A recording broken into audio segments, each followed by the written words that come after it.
إن الحمد لله والصلاة والسلام على رسول الله وعلى آله وأصحابه ومن تبع بهداه أما بعد সম্মানিত ভাই ও বন্ধুগণ, আজকের আলোচনার বিষয়বস্তু হলো নবজাতক শিশুর বাবা মা এবং অভিভাবকদের করণীয়। একটি শিশু যখন দুনিয়াতে আসে তখন তার অভিভাবক হিসাবে বাবা মা, দাদা দাদি, নানা নানি যারা তার অভিভাবক থাকেন তাদের বেশ কিছু করণীয় আছে। এই করণীয়গুলোর বেশিরভাগ আমাদের সমাজে মানুষ জানেই না, খুব কম মানুষই জেনে থাকার কথা। আমরা আজকের আলোচনা ইনশাআল্লাহ 13টি করণীয়র কথা উল্লেখ করব কোরআন এবং সুন্নাহর আলোকে। এই 13টি করণীয়র আমার মনে হয় যে 10টি করণীয় সম্পর্কে আমাদের সমাজের বেশিরভাগ লোক জানেই না, ধারণাই নেই করবে কি। তো বিষয়টি এজন্য খুবই গুরুত্বপূর্ণ। আবার একটি শিশুর জন্মের পরে এমন কিছু কাজ আমরা করি যেগুলো আসলে কোরআন হাদিস আমাদেরকে করতে বলে নাই, বরং কোরআন হাদিসের দৃষ্টিতে কোনোটি নিষিদ্ধ, সেরকম অনেক কাজ আমরা করি। আবার যেগুলো করা দরকার তার অনেক কাজ আমাদের ছুটে যায়। সবাই আমরা অভিভাবক, কেউ হয়তো সন্তানের বাপ, আর না হলে সন্তানের বাপ হব ইনশাআল্লাহ। আর অনেকে তো বাপ হইয়া এখন দাদা হওয়ার উপক্রম, নানা হওয়ার উপক্রম, ঠিক কিনা? তো সন্তানের অভিভাবকত্ব থেকে আমরা কেউই কি নই, খালি না। সবাই কোনো না কোনোভাবে কোনো না কোনো শিশুর অভিভাবকত্ব করছি বা করার স্কোপ বা সুযোগ আমাদের আসবে। অতএব একজন অনাগত শিশু এখনো আসে না দুনিয়াতে, আসবে। তার আসার পর আমাদের করণীয়গুলো কি কি, সুন্নাহ ভিত্তিক আমলগুলো কি কি, সেগুলো জানা থাকা খুবই গুরুত্বপূর্ণ। আল্লাহ তাআলা আমাদের সকলকে জানা এবং আমলের তৌফিক দান করেন। প্রিয় ভাইরা, আমরা বিভিন্ন কোরআন এবং হাদিস ঘেটে মোটামুটি 13টি আমল বের করেছি যে একটি শিশুর জন্মের পর এই 13টি করণীয় একজন অভিভাবকের জন্য, একজন বাবার জন্য, একজন দাদার জন্য, একজন নানার জন্য, একজন মায়ের জন্য এই কাজগুলো করা উচিত। তার ভিতরে সর্বপ্রথম যে কাজটি সেটি হলো শয়তান থেকে সুরক্ষিত রাখার জন্য শিশুকে একটি আমল। আমরা সবাই জানি বনি আদমের সবচেয়ে বড় শত্রুকে, সবচেয়ে বড় শত্রু শয়তান, যার সঙ্গে আমাদের শত্রুতা শুরু হয়েছে সেই জান্নাত থেকে বের হওয়ার ঘটনাকে কেন্দ্র করে। তখন থেকে সে ঘোষণা দিয়ে আমাদের সঙ্গে শত্রুতা শুরু করছে। শয়তান ঘোষণা দিয়ে শত্রুতা শুরু করেছে। আল্লাহ সুবহানাহু ওয়া তাআলা কোরআনে বিস্তারিত উল্লেখ করেছে। সে আমাদের পথের মোড়ে মোড়ে দাঁড়াবে, আমাদেরকে বিপদগামী করবে, জাহান্নামে নিয়ে ছাড়বে, সে একা যাবে না। এই যে তার চ্যালেঞ্জগুলো যেগুলো কোরআনে উল্লেখিত হয়েছে, সেই চ্যালেঞ্জের কারণে একজন মানুষের সবচেয়ে বড় শত্রু শয়তান, এবং সেই হলো আসল শত্রু, সেই হলো চিরশত্রু। কোনো মানুষ কোনো মানুষের কি হতে পারে না, চিরশত্রু হতে পারে না। মানুষের চিরশত্রু কে হবে? একমাত্র শয়তান। অতএব একজন সচেতন, দায়িত্ববান, সন্তানের হিতাকাঙ্ক্ষী অভিভাবকের প্রথম করণীয় হলো আমার শিশুটি, আমার সন্তানটি, আমার নাতি নাতনি, তারা যেন দুনিয়াতে আসার পরে এই দুনিয়াতে তাদের সবচাইতে বড় শত্রুর শত্রুতা থেকে নিরাপদে থাকতে পারে। এই ব্যবস্থা গ্রহণ করা একজন অভিভাবকের সবচাইতে বড় দায়িত্ব। কথা বুঝে আসছে? তো সেই জন্য নবী সাল্লাল্লাহু আলাইহি ওয়াসাল্লাম আমাদেরকে একটা আমল শিক্ষা দিয়েছেন। এটি হলো সন্তান জন্মের আগে একটা আমল, পরে আরেকটা আমল। এই দুইটাই হলো সুরক্ষার জন্য। আমি বলি টিকা, বিভিন্ন রোগ যাতে না হয় আগে থেকে নিরাপত্তার জন্য টিকা নেওয়ার ব্যবস্থা আছে না? তো এই দুইটা আমলকে আমি বলি টিকার মতো। আগে থেকেই রোগ প্রতিরোধ ব্যবস্থা, শয়তানের আক্রমণ থেকে প্রতিরক্ষার জন্য শিশুর দুটি ব্যবস্থা কোরআন এবং সুন্নাহ আমাদেরকে বাতলে দিয়েছে। একটি শিশু যাতে বড় ধরনের শয়তানের কোনো অ্যাটাক থেকে, আক্রমণ থেকে আল্লাহ তাআলা যেন তাকে হেফাজতে রাখেন, এজন্য আল্লাহর আশ্রয় চেয়ে নেওয়া তার জন্য। একটা হলো সন্তান দুনিয়াতে আসার আগে, আরেকটা হলো সন্তান দুনিয়াতে আসার পরে। দুইটা আমল। সন্তান দুনিয়াতে আসার আগের যে আমলটি, সে আমলটি সম্পর্কে সহিহ বুখারীতে বর্ণিত হয়েছে। আব্দুল্লাহ ইবনে আব্বাস রাদিয়াল্লাহু তাআলা আনহু তিনি বর্ণনা করেছেন যে নবী সাল্লাল্লাহু আলাইহি ওয়াসাল্লাম বলেছেন, লাউ আন্না আহাদাকুম ইযা আতা আহলাহু, তোমাদের কেউ যদি স্ত্রী সহবাসের সময় এই দোয়াটি পড়ে বলে বিসমিল্লাহি আল্লাহুম্মা জান্নিবনাশ শাইতানা ওয়া জান্নিবিশ শাইতানা মা রাযাকতানা। এই দোয়াটি যদি পড়ে তাহলে কি হবে? ফাকুদিয়া বাইনাহুমা ওয়ালাদ, এই মিলনের ফলে যদি কোনো সন্তান আল্লাহ তাআলা তাদেরকে দান করেন তাহলে লাম ইয়াদুররুহু শায়তানুন আবাদা, কখনোই শয়তান ওই শিশুর ক্ষতি করতে পারবে না। শয়তান এর ক্ষতি থেকে ওই শিশুটা সুরক্ষিত হয়ে যাবে যদি বাবা মা এই দোয়াটি পড়ে থাকে। দোয়ার অর্থ কি? আল্লাহুম্মা জান্নিবনাশ শায়তানা, আল্লাহ আমাদেরকে শয়তান থেকে আপনি হেফাজত করেন, নিরাপদে রাখেন। ওয়া জান্নিবিশ শায়তানা মা রাযাকতানা, আর আমাদেরকে যে শিশু, যে সন্তান আপনি দিবেন, রিজিক হিসাবে দান করবেন, সেই শিশু, সেই সন্তানকেও আপনি শয়তানের আক্রমণ থেকে হেফাজত করবেন। এই দোয়া যদি কেউ পড়ে তো আল্লাহ সুবহানাহু ওয়া তাআলা ওই সন্তানকে আজীবন কখনোই শয়তানের বড় কোনো আক্রমণ, বড় ধরনের কোনো ক্ষতি, তাকে মুরতাদ বানায় দেওয়া, অমানুষ করে দেওয়া, একেবারে বিপদগামী করে দেওয়া, এরকম বড় দায় কোনো ক্ষতি তার করবে না ইনশাআল্লাহ। প্রিয় ভাইরা, একটি আমল আমরা পেয়ে গেলাম। সন্তান দুনিয়াতে আসার আগেই বাবা মা যদি এই আমলটি করে তাহলে তার সন্তানের জীবনের বিরাট বড় একটি সুরক্ষা হয়ে গেল, একটা প্রতিরক্ষা ব্যবস্থা হয়ে গেল। আমল নাম্বার 2, সন্তান জন্মগ্রহণের পরে বাবা মা যেই সন্তানের কাছে থাকবে অথবা দূরে, কাছে হলে বেশি ভালো, কাছে থাকবে বা দূরে, বাবা হোক মা হোক যে কেউ এই আমলটি করবে, আর সবাই মিলে করলে তো সবচেয়ে ভালো। আমলটি হলো, এটাও আল্লাহর আশ্রয় প্রার্থনা। আপনি কোন দিন সন্তান আল্লাহ তাআলা কবুল করছেন, কোন দিন দোয়া পড়ছেন না পড়ছেন খোঁজ খবর নাই, মুজদিস নাই হয়তো, তো আল্লাহ তাআলা দ্বিতীয় ব্যবস্থা রাখছেন। প্রথম টিকা যদি মিস হয়ে যায় তো দ্বিতীয় টিকা আপনি ধরবেন, সেটা হলো সন্তানের জন্মের পরে আপনি আল্লাহর কাছে আশ্রয় চেয়ে নেবেন, ওই একই আশ্রয় শয়তানের আক্রমণ থেকে। এক্ষেত্রে দুটি বর্ণনা আমরা পাচ্ছি। এক হলো আল্লাহ সুবহানাহু ওয়া তাআলা সূরা আলে ইমরানের ভিতরে ইমরানের স্ত্রীর ঘটনা বর্ণনা করেছেন। ইমরানের স্ত্রীকে ঈসা আলাইহিস সালামের নানী, মারিয়াম এর মা। যখন মারিয়াম তার গর্ভে এসেছিল তখন তিনি আল্লাহর কাছে ফরিয়াদ করেছিলেন। কি ফরিয়াদ? তিনি বলেছেন, ওয়া ইন্নী সাম্মাইতুহা মারিয়াম ওয়া ইন্নী উঈযুহা বিকা ওয়া যুররিয়াতাহা মিনাশ শাইতানির রাজীম। আল্লাহর কাছে দোয়াটা পছন্দ হয়েছে। সন্তান ভূমিষ্ঠ হওয়ার পরে মারিয়াম এর মা, মারিয়ামের মা দোয়া করেছেন, মারিয়ামের মা দোয়া করেছেন। ইমরানের স্ত্রী, সূরা আলে ইমরান যে কোরআনে বর্ণিত হয়েছে না, এই ইমরানের স্ত্রী ঈসা আলাইহিস সালামের নানী, তিনি দোয়া করেছেন, আল্লাহ যে শিশু আপনি দান করছেন আমাকে, এর নাম আমি মারিয়াম রাখলাম, আর একে আমি আপনার কাছে এর জন্য আশ্রয় চাই। আল্লাহ আপনার আশ্রয় আমি প্রার্থনা করি, আমার এই সন্তানের জন্য আপনি আশ্রয় দিয়েন। কোত্থেকে? শয়তানের শয়তানি থেকে, শয়তানের শয়তানি থেকে আমার এই মেয়েকে এবং এই মেয়ের যত বংশধর আছে আসবে তাদের সবাইকে আপনি শয়তানের শয়তানি থেকে কি দিয়েন? আশ্রয় দিয়েন। দোয়াটি কি করছেন? মারিয়ামের মা। আপনারা আলহামদুলিল্লাহ সবাই মোটামুটি মক্কা মদিনা গেছেন, তাই না? আমাদের দেশ থেকেও হাজিরা আসলে, এখান থেকেও হাজিরা গেলে মরিয়ম ফুল কিনে, দেখছেন আপনারা? মরিয়ম ফুল কিনে। কেন মরিয়ম ফুল কিনে? আবার ওই কি মরিয়ম খেজুরও একটা আছে সম্ভবত, না? মরিয়ম খেজুর কিনে, মরিয়ম ফুল কিনে। কেন? ওই যে মারিয়াম আলাইহিস সালাম তার গর্ভে আল্লাহ সুবহানাহু ওয়া তাআলা কুদরতিভাবে যে সন্তান দিয়েছিলেন ঈসা আলাইহিস সালামকে, তার জন্মটা হয়েছে একমাত্র মানে সরাসরি আল্লাহর কুদরতে, তাই না? এবং তার বর্ণনা আল্লাহ কোরআনে উল্লেখ করেছেন। তিনি গাছের সাথে হেলান দিয়ে বসেছিলেন, খেজুর গাছের সাথে। আল্লাহ বলছেন ধাক্কা দিয়েছেন, খেজুর পড়ছে, তিনি সেখান থেকে খাইছেন। আল্লাহ তাআলা খুব সহজে গর্ভ খালাস করে দিয়েছেন। এখন এই ভালো সন্তান বা যাতে ভালোভাবে দুনিয়াতে আসে সেজন্য মানুষ মরিয়ম ফুল কিনে, সেজন্য মানুষ ওই মরিয়ম খেজুর তালাশ করে। কোত্থেকে সেই মরিয়ম খেজুর? 2000 বছর আগের খেজুর গাছ এখন কোত্থেকে আসবে?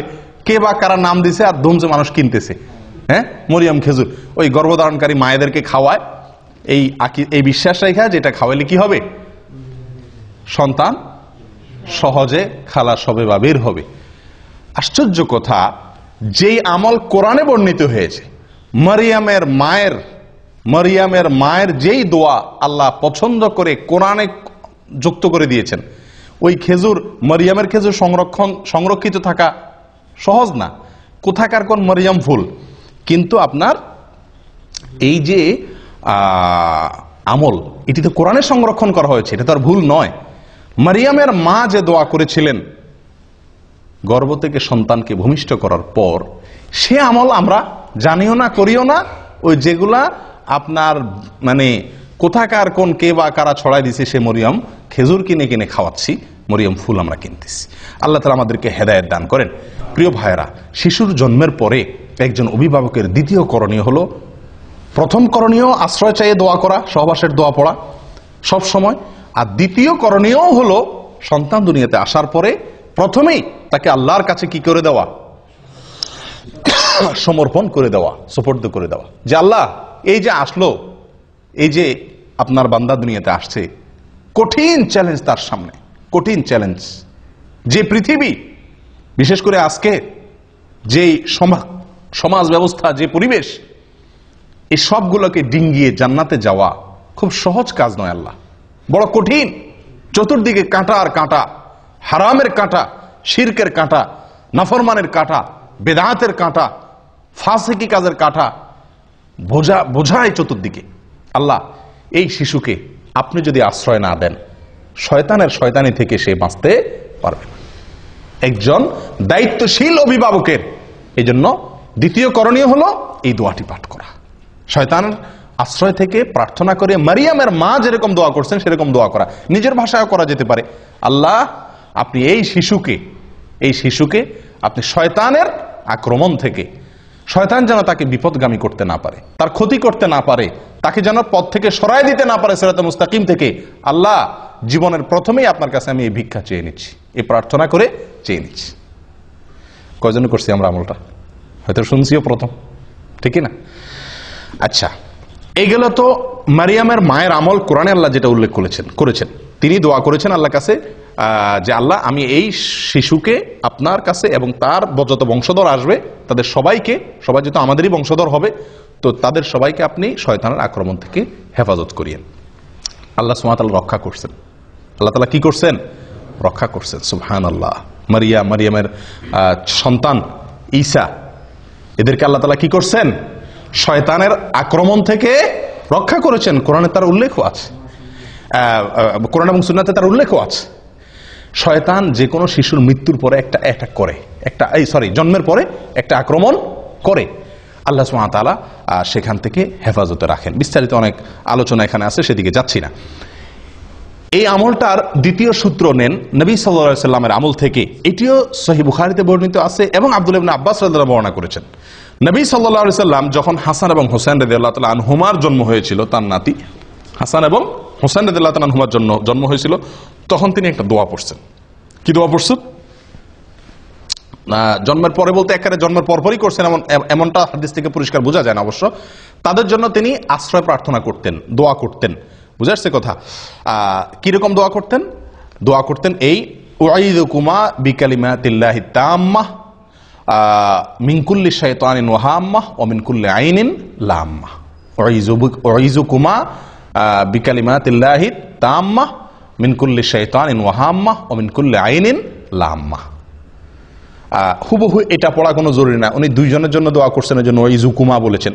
এটা জন্মের পরপরই করতে হবে, এটা জরুরি না। বাকি জন্মের পরে যে কোনো সময় শিশুর জন্য এই দোয়াটি করা অভিভাবকের। দোয়াটির অর্থ হলো এই, আমি হে শিশু তোমাকে আল্লাহর আশ্রয় চাই, অথবা হে আল্লাহ আমি আশ্রয় চাই এই শিশুর জন্য আমি আপনার আশ্রয় চাই দুটি বিষয় থেকে। এক হলো শয়তানের আক্রমণ থেকে, যেটা মারিয়ামের মা দোয়া করছিলেন। আরেকটা নবী সাল্লাল্লাহু আলাইহি ওয়াসাল্লাম যোগ করছেন, সেটা কি? বদনজর থেকে। শিশুদের প্রতি একটু বদনজরটা বেশি লাগে, এটাই বাস্তবতা। তো নবী সাল্লাল্লাহু আলাইহি ওয়াসাল্লাম তার নাতি হাসান হোসেনের জন্য দোয়া চেয়ে নিয়েছিলেন, যেন আল্লাহ তাআলা তাদেরকে শয়তান থেকে কি করেন? হেফাজতে রাখেন এবং বদনজর থেকে হেফাজতে রাখেন। তাহলে আমরা দ্বিতীয় আমল পেয়ে গেলাম তো আলহামদুলিল্লাহ, যে সন্তানের জন্মগ্রহণের পরে সুবিধা মতো আল্লাহর কাছে কি চেয়ে নিব? তার জন্য শয়তান থেকে আশ্রয় চেয়ে নেব ইনশাআল্লাহ। করবেন তো আমলটা? আল্লাহ চান তো? আল্লাহ তাআলা তৌফিক দান করেন। 3 নম্বর আমল হলো ভাই, সন্তান জন্মগ্রহণ করার পর সেই সংবাদ যদি আপনার কাছে আসে, সন্তানের জন্মের সংবাদ, সুসংবাদ যদি আপনি পান, তাহলে সেই সুসংবাদ পাওয়ার পরে সর্বপ্রথম কি কথাটা বলবেন? আমরা কি কথাটা বলি আগে সেটা বলেন। যে কোনো সন্তান জন্মগ্রহণের সংবাদ পাইছেন, আপনার সাদিকের হয়েছে, আপনার নিজের হয়েছে, অথবা আপনার ভাইয়ের হয়েছে, হ্যাঁ, কারোর হয়েছে, প্রথম প্রশ্নটা কি হয়? ছেলে না মেয়ে, ঠিক কিনা? যদি সংবাদদাতা না বলে ছেলে হয়েছে না মেয়ে হয়েছে, যদি বলে যে ভাই আমার তো আল্লাহ একটা সন্তান দিছে, তো প্রথম আমরা প্রশ্ন করি কি, ছেলে না মেয়ে। তো এটা বিরাট একটা আমাদের জন্য সংশোধনী। আদাবুল মুফরাদ, ইমাম বুখারী রাহিমাহুল্লাহ লিখিত একটি কিতাব, এখানে সহিহ সূত্রে বর্ণিত একটি হাদিসে আসছে, কাসির ইবনে উবাইদ বলেন যে আয়েশা রাদিয়াল্লাহু তাআলা আনহা তার কাছে যে কোনো সন্তান জন্মের সংবাদ আসলে, যে কেউ মদিনাতে কারোর সন্তান হয়েছে, খবরটা ওনার কাছে আসছে, আমাদের আয়েশা রাদিয়াল্লাহু তাআলার কাছে, ওনার কাছে সংবাদ আসার সঙ্গে সঙ্গে উনি কখনো জিজ্ঞেস করতেন না ছেলে নাকি মেয়ে। উনি জিজ্ঞেস করতেন একটা কথা, অবশ্য কি জিজ্ঞাসা করতেন? খুলিকা সাওয়িয়া, অর্থাৎ যে শিশুটি আসছে সে ঠিকঠাক আছে তো, বিকলাঙ্গ না তো, হাত পা সব অঙ্গ প্রত্যঙ্গ সব ঠিক আছে তো? যদি বলা হতো নাম, তিনি বলতেন আলহামদুলিল্লাহি রাব্বিল আলামিন। আমলটি কার ভাই? আয়েশা রাদিয়াল্লাহু তাআলা আনহা, যিনি শিখেছেন নবী সাল্লাল্লাহু আলাইহি সাল্লাম থেকে সবচাইতে বেশি, সবচাইতে সরাসরি কাছে থেকে দেখে, এটা তার আমল ছিল। তো এখান থেকে কি বুঝলাম? যে কোনো শিশুর সংবাদ পাওয়ার পর প্রথম করণীয়, অভিভাবক অনভিভাবক, অভিভাবক না সকলের জন্য এটা, যে আমরা প্রথম আমল করব কি, আলহামদুলিল্লাহ রাব্বিল আলামিন বলবো, আল্লাহ শুকরিয়া আদায় করব। আফসোসের বিষয়, আমরা ওই যে প্রথম প্রশ্ন হয়, হাদিসে বর্ণনাকারী উল্লেখ করে দিচ্ছেন কাসির ইবনে উবাইদ যে আয়েশা রাদিয়াল্লাহু তাআলা আনহা কখনো জিজ্ঞেস করতেন না আগে ছেলে নাকি মেয়ে, কারণ সন্তান ছেলে নাকি মেয়ে এটা মুখ্য না, মুখ্য হলো সন্তান সুস্থ স্বাভাবিক কিনা, এবং এরপরে সবচেয়ে বড় কামনা হবে একজন বাবার, একজন মায়ের, একজন অভিভাবকের যেন সন্তান সুসন্তান হয়, নেক সন্তান হয়, ছেলে হোক কিংবা মেয়ে হোক, এটা কোনো বড় প্রশ্ন নয়, বড় চাহিদা নয়, বড় বিষয় নয়, ঠিক কি ঠিক না? আল্লাহ সুবহানাহু ওয়া তাআলা নবীদের সন্তান চাওয়ার দোয়া আল্লাহ তাআলা কোরআনে উল্লেখ করে দিয়েছে আমাদেরকে শেখানোর জন্য, নবীরা কিভাবে সন্তান চাইতেন, আম্বিয়া আলাইহিমুস সালাতু ওয়াস সালাম কিভাবে আল্লাহর কাছে সন্তান চাইতেন, সেই ভাষাগুলো আল্লাহ সুবহানাহু ওয়া তাআলা কোরআনে উল্লেখ করে দিয়েছেন। তার একটি হলো রব্বি হাবলি মিনাস সালিহিন, রব্বি হাবলি মিনাস সালিহিন, মানে কি? আল্লাহ আমাকে নেক সন্তান দান করেন, নেক সন্তান দান করেন, ভালো সন্তান দান করেন। আল্লাহর কাছে ছেলে অথবা মেয়ে এটা না চেয়ে আল্লাহর কাছে চাওয়া উচিত কি? সুসন্তান, সুসন্তান। সন্তান যদি নেক হয়, সে ছেলে হইলেও আমার উপকারে আসবে, মেয়ে হইলেও উপকারে আসবে। আর আল্লাহ না করুন সন্তান যদি সৎ না হয়, তাহলে সে ছেলে হোক আর মেয়ে হোক, সে আমার দুনিয়াও ডুবাবে, আখেরাতেও আমাকে ডুবাবে। আফসোসের বিষয়, এটা আজকে একটা চরম বাস্তবতা আজকের পৃথিবীতে, সেটা হলো যে মেয়ে হলে আমরা অনেকেরই মুখ কালো হয়ে যায়, ঠিক কি না? আল্লাহ সুবহানাহু ওয়া তাআলা কোরআনে কারীমে বলেন, ওয়া ইযা বুশশিরা আহাদুহুম বিল উনসা যাল্লা ওয়াজহুহু মুসওয়াদ্দান ওয়া হুয়া কাযীব। জাহিলি যুগের, আইয়ামে জাহিলিয়াতের যুগে, ইসলাম পূর্ব যুগের মানুষের স্বভাব আল্লাহ তাআলা বর্ণনা করতে গিয়ে বলেন যে তাদের কাউকে যদি বলা হয় ভাই আপনার ছেলে হয়েছে বা তোমার ছেলে হয়েছে, তখন তাদের মুখটা কি হয়ে যায়? কালো হয়ে যায়, কালো হয়ে যায়। যদি জিজ্ঞাসা করে ভাই কি হয়েছে, মেয়ে হলে বলে কি মেয়ে হয়েছে, মেয়ে, মানে ভাবটা এমন থাকে যে উনি খুশি না। আর ছেলে হলে মাশাআল্লাহ পুরো গালে হাসি দিয়া বলে হ্যাঁ আপনাদের ভাতিজা হয়েছে আলহামদুলিল্লাহ, ঠিক না ঠিক? এগুলো মূর্খতা ছাড়া আর কিছু না ভাই, মূর্খতা। একটা মানুষের শুধু মেয়ে হচ্ছে, তার একটা ছেলে হচ্ছে না, অথবা একজনের শুধু ছেলে হচ্ছে, একজনটা মেয়ে হচ্ছে না, ছেলে বা মেয়ের চাহিদা তার ভিতরে থাকা, এটা দোষের কিছু না। কিন্তু সন্তান হিসাবে ছেলে হলে খুশি হওয়া, মেয়ে হলে বেজার হওয়া, এগুলা বোকামি ছাড়া কিচ্ছু না। আমরা অনেকেই মনে করি যে আমাদের যদি ছেলে না থাকে তাহলে বংশে চেরাগ দিবে কে, বংশের বাতি কে জ্বালাবে, এটা একটা মানে বড় প্রশ্ন থাকে না। আপনি মরে কবরে যায় শুটকি হবেন, সেখানে গিয়ে আপনার কি জান্নাত হবে না জাহান্নাম হবে সেই টেনশনে আপনি শেষ হবেন। তখন দুনিয়াতে আপনার বংশে চেরাক জ্বললো না, হারিকেন জ্বললো না, হেজাক লাইট জ্বললো না, মোমবাতি জ্বললো, এটা আপনার কোনো দরকার আছে? কি বলেন? এটা বোকামি ছাড়া আর কি, এটা নির্বুদ্ধিতা ছাড়া কিছুই নয় প্রিয় বন্ধুগণ। এই জন্য সন্তান সুসন্তান যেন হয় সেটা বরং আল্লাহর কাছে দোয়া করা। মেয়ে হলে এটাকে ভালো সঠিক তারবিয়ত লালন পালন করে সুপাত্রস্থ করতে পারলে, এটাকে ভালোভাবে লালন পালন করতে পারলে, ইনসাফ করতে পারলে, আদর ভালোবাসা দিয়ে জান্নাতের ওয়াদা আছে। 2টা মেয়ে পারলে, 3টা মেয়ে পারলে, ছেলে 10টা ছেলে পারলেও কোনো জান্নাতের ওয়াদা কোনো হাদিসে নাই। নবী সাল্লাল্লাহু আলাইহি সাল্লাম, আমাদের নবী সাল্লাল্লাহু আলাইহি সাল্লামের 4টা মেয়েকে আল্লাহ তাআলা জীবিত রাখছেন। ছেলে দিছেন যেগুলা সব ছোটবেলায় শেষ নিয়ে গেছেন, বাঁচায় রাখছেন শুধু মেয়েগুলাকে। উনি নিজে মেয়েদের বাপ। এত যাদের কি হয় না, ছেলে হয় না বা ছেলে নাই, শুধু মেয়ে, আপনারা এটা ভাইবা খুশি হন যে নবী সাল্লাল্লাহু আলাইহি সাল্লাম মেয়েদের বাপ ছিল, আপনিও কি মেয়েদের বাপ। কোন কোন সালাফ বলেছেন আল আম্বিয়াউ আবুল বানাত, বেশিরভাগ নবীদেরকে আল্লাহ তাআলা ছেলের চাইতে মেয়ে বেশি দিয়েছেন। আর অভিজ্ঞতাও বলে এ যুগে ছেলেদের চাইতে মেয়েরা বাবা মারে কষ্ট কম দেয়। ছেলেরা বাপ মার মুখ যত বেশি চুনকালি দেয়, মেয়েরা ততটা দেয় না। মেয়েরা যতটা ভালোবাসে বাবা মাকে, ছেলেদের ভালোবাসা ততটা পাওয়া যায় না। মেয়েরা সব সময় স্বামীর সাথে ঝগড়া করে বাপ মার পক্ষ হয়ে, আর ছেলেরা বাপ মার সাথে ঝগড়া করে বউয়ের পক্ষ হয়ে। ঠিক না বেঠিক?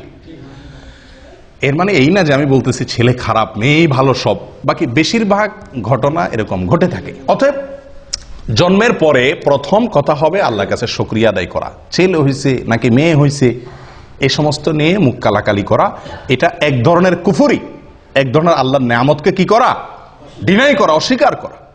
এটা উচিত নয়। আল্লাহ তাআলা আমাদেরকে সঠিকটা বোঝার তৌফিক দান করেন।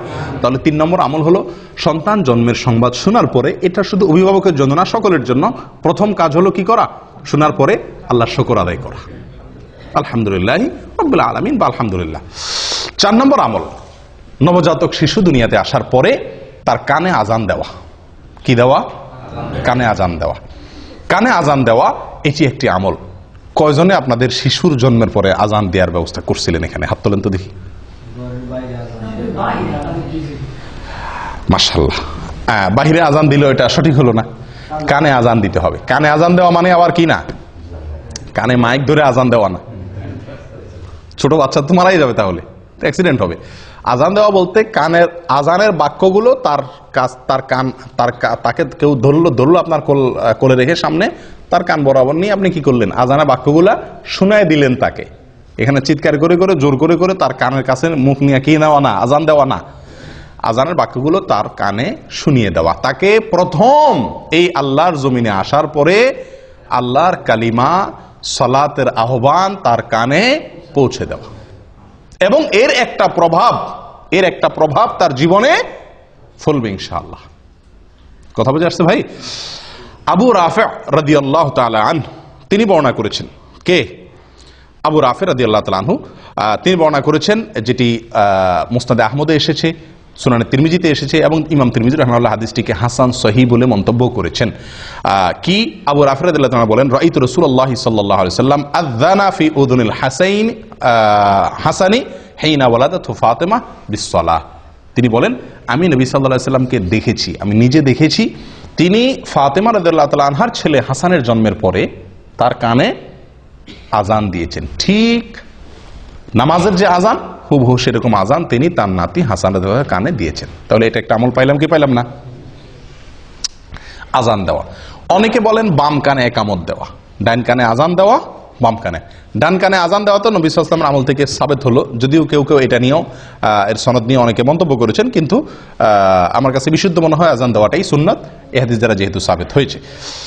বাম কানে একামত দেওয়া এটা কতটুকু প্রমাণিত?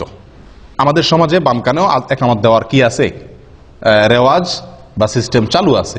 তো এটা একেবারে ভিত্তিহীন না। এক্ষেত্রে 3টা হাদিস পাওয়া যায়। একটা হাদিস যেটা পাওয়া যায় সেটাকে জাল বলেছেন মুহাদ্দিসিন ইকরাম অনেকে, হাদিসটি ভিত্তিহীন। আরেকটাকে জয়ীব বলেছেন, যেটা সুনানে বাইহাকিতে বর্ণিত হয়েছে। আর আরেকটা হাদিস আছে যেটা নবী সাল্লাল্লাহু আলাইহি ওয়াসাল্লাম থেকে না, কোনো সাহাবী থেকেও না, একজন তাবী ওমর ইবনে আব্দুল আজিজ রাহিমাহুল্লাহ, ওনার থেকে বর্ণিত। ওমর ইবনে আব্দুল আজিজ ইসলামের খুব নামকরা একজন খলিফাদের, 4 খলিফার পরেই বলা হয় পঞ্চম খলিফা বলা হয়, অর্থাৎ খুব মানে সুশাসনের জন্য পৃথিবীর ইতিহাসে, মুসলমানদের গৌরবোজ্জ্বল ইতিহাসে যাদের নাম স্বর্ণের অক্ষরে লেখার মতো, তাদের মধ্যে অন্যতম হলেন ওমর ইবনে আব্দুল আজিজ রহমতুল্লাহি আলাইহি। ওনার থেকে বর্ণিত হয়েছে যে উনি বা শিশুর জন্মের পরে ডান কানে আজান দিতেন, বাম কানে একামত দিতেন। কিন্তু এই যে ওনার থেকে বর্ণিত হয়েছে, এটারও কোনো সনদ ছাড়াই অনেক সালাফ উল্লেখ করেছেন। যাই হোক, এই বিষয়টা এই জন্য এত বেশি মজবুতির সাথে প্রমাণিত নয়। এটি বগবীতে, তাফসীর বগবীতে আছে এবং অন্যান্য কিতাবে উল্লেখ আছে। তাহলে ডান কানে আজান দেওয়া, কানে আজান দেওয়া, এটা প্রমাণিত হলো। কয় নম্বর আমল গেল? 4 নম্বর আমল গেল। আমল নম্বর 5, পিতা সন্তানের জন্য কল্যাণের দোয়া করা, বরকতের দোয়া করা, বিভিন্ন জিনিস দোয়া করা। সারা জীবন তো দোয়া করবেনই, কিন্তু শিশুর জন্মের পরে শুরুর দিকে আল্লাহর কাছে কি করবেন? তার জন্য কিছু জিনিস চেয়ে নেবেন। খুব গুরুত্বপূর্ণ একটা আমল। এই আমলটি আদাবুল মুফরাদের ভিতরে আসছে, বিশুদ্ধ সূত্রে বর্ণিত। একজন সাহাবী মুআবিয়া ইবনে কুররাহ রাদিয়াল্লাহু তাআলা আনহু, মুআবিয়া ইবনে কুররাহ রাদিয়াল্লাহু তাআলা আনহু, তিনি বলেন, আমার ছেলে ইয়াস এর জন্ম যখন হয়েছিল, তো এলাকার যে সমস্ত সাহাবীরা আছেন, সিনিয়র সাহাবীরা, তারা আমার বাসায় আসছেন, তাদেরকে আমি মেহমানদারি করছি। সন্তান হয়েছে, বাসায় আসছেন আশপাশের পাড়ার লোকজন, সাহাবীরা। তো তারা এসে শিশুর জন্য কি করছেন? অনেক দোয়া করছেন। তাদের মতো করে আছে না যে মানুষ আসলে নবজাতক শিশু, নতুন শিশুর জন্য দোয়া করে, তো না তার মতো করে, যার মতো করে শিশুর জন্য কি করছেন? আল্লাহ তারা এই করো, সে করো, অনেক দোয়া করে দিয়েছেন। তো বাবা হিসাবে মুআবিয়া ইবনে কুররাহ রাদিয়াল্লাহু তাআলা আনহু, তার মনের ভিতরে একটু খুঁতমুতে ভাব রয়ে গেছে যে ওনারা দোয়া করছেন, কিছু জিনিস আল্লাহর কাছে চাইছেন, ঠিক আছে, কিন্তু আমার বিশেষ কিছু চাওয়া আছে ছেলেকে দিয়ে, আমার কিছু টার্গেট আছে, আমারও কিছু চাওয়া আছে, কিন্তু সেগুলো ওনারা বলেন নাই। তো তিনি তাদেরকে লক্ষ্য করে বলছেন যে বারাকাল্লাহু লাকুম ফীমা দাআউতুম, আপনারা যে আমার শিশুটার জন্য, ছেলেটার জন্য, ইয়াসের জন্য দোয়া করে দিয়েছেন, এই জন্য আল্লাহ আপনাদের বরকত দান করুক। তবে আমার কিছু দোয়া আছে, আমি এখন একটু বলবো, আপনারা সাথে একটু কি বলেন? আমিন বলেন। তখন তিনি বলেন যে আমি কয়েকটা দোয়া তখন করছি আমার শিশুর জন্য, তার যেন সে দিনদার হয়, মুত্তাকি ফরজগার হয়, তার যেন ব্রেন ভালো হয়, মেধাবী হয়, এরকম কয়েকটা দোয়া করছি। এই দোয়া করবো না, ওনার সাথে আমিন বলছেন।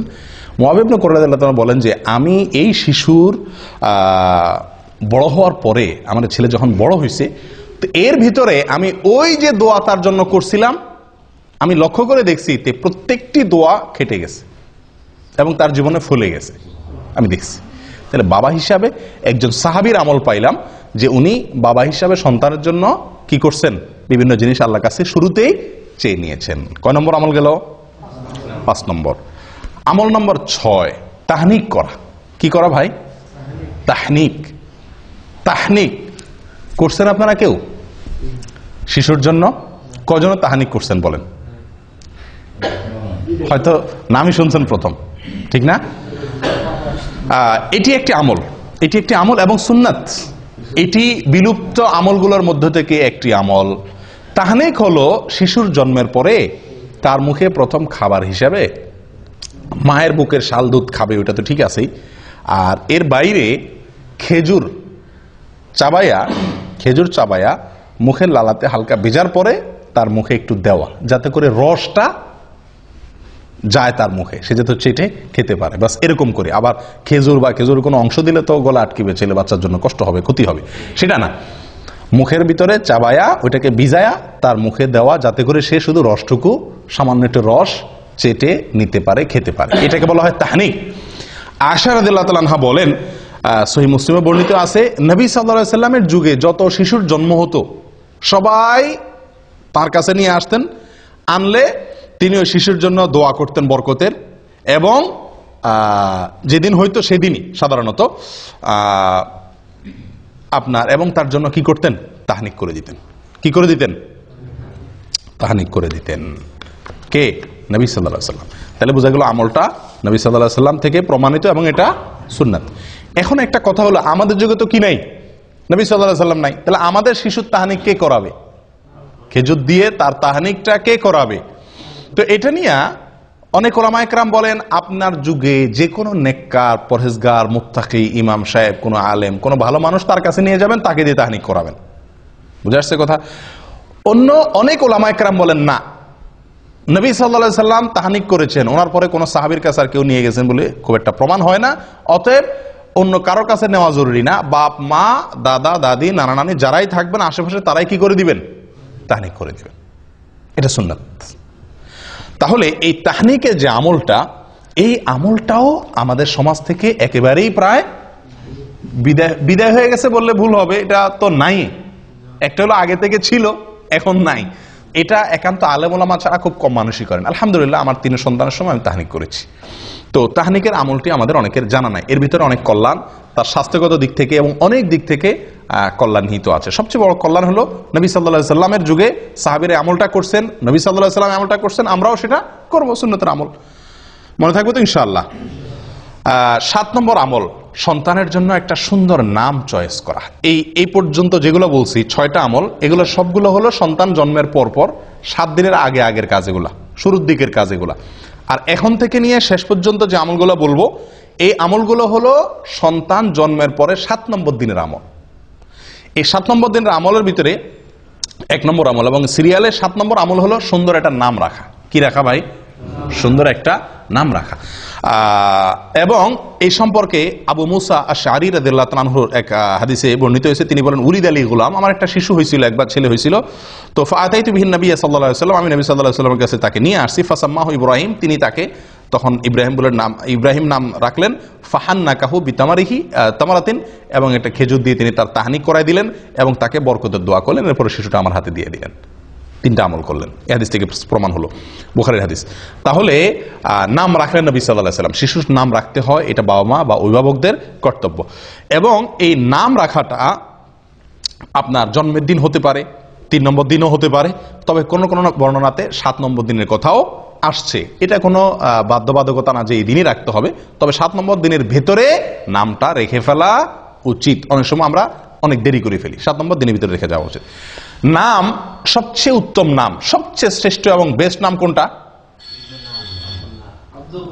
আব্দুল্লাহ এবং আব্দুর রহমান। সবচেয়ে সুন্দর এবং সবচেয়ে উত্তম নাম হলো আব্দুল্লাহ এবং আব্দুর রহমান। এর উপরে কোনো নাম নাই। দ্বিতীয় শ্রেণীর নাম কোনটা? প্রথম শ্রেণীর নাম হলো আব্দুল্লাহ এবং আব্দুর রহমান। দ্বিতীয় শ্রেণীর নাম কি? দ্বিতীয় শ্রেণীর নাম হলো আল্লাহর যে 99টি নাম আছে, আল্লাহর 99 নামের শুরুতে আব্দুন যোগ করলে যে নামগুলো হবে। কি যোগ করলে? আব্দুন যোগ করলে যে নামগুলো হবে। যেমন আব্দুল খালেক, আব্দুল মালিক, আব্দুল গফফার, আব্দুল সত্তার, আব্দুল গফুর, আব্দুর রহিম, আব্দুল ওদুদ, যত আল্লাহর 99 নাম দিয়ে যে নাম আছে, আমরা নাম খুঁজে পাই না। শিশু হলে নাম নিয়ে যে কি এক অস্থির হয়ে যায় মানুষ। হুজুর একটা নাম দেন, ভাই একটা নাম দেন, নাম ঠিক করতে পারে না। আল্লাহর 99 নাম, এটা শুরুতে আব্দুল লাগাইলে ছেলেদের নাম হয়ে যায়, আমাতুন লাগাইলে মেয়েদের নাম হয়ে যায়। আমাতুন মানে বান্দি, মেয়ে গোলাম, আর আব্দুল মানে পুরুষ, ছেলে গোলাম। আল্লাহর বান্দা, আল্লাহর মেয়ে বান্দা। তাহলে 99টা নাম তো আপনার হাতের কাছেই আছে। এবং এর ভিতরে বহু নাম আছে যেগুলো আমাদের সমাজে খুব একটা শোনাই যায় না। আমরা নাম রাখার ক্ষেত্রে বেশ কিছু জটিলতা আমাদের দেখা দেয়। এর ভিতরে একটা হলো আনকমন নাম খুঁজি। আব্দুল্লাহ নাম রাখতে বলে যে আব্দুল্লাহ, আব্দুল্লাহ এ তো আমার ভাইয়ের খালাতো শালির জেঠাতো ভাইয়ের ছেলের নাম। কোনো মানে আছে? আমার বোনের ছেলের নাম। তো সমস্যা কি? আপনার বোনের ছেলের নাম হয়েছে।